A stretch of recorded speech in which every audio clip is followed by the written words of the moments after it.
Most Yeah. artists, though, they don't want to be in front of a camera. They want to make art and get paid to do it, and there's a decent amount of artists who still feel that way.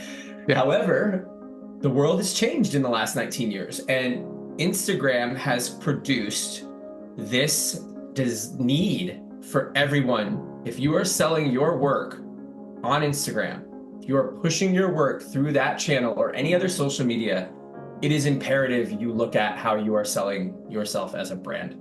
We are all people. I really thought if you had asked me 10, 15 years ago if I'd be saying this, I'd have been like, no, people aren't brands. This is terrible. But we are in a stage now where you are a brand.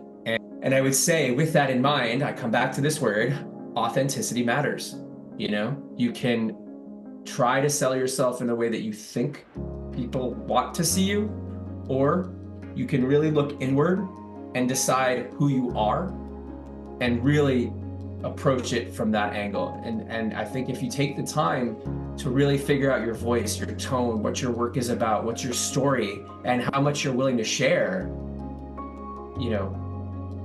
it's a recipe for building a good brand. It's like one of my favorite words is vulnerability. Like, how vulnerable are you willing to be?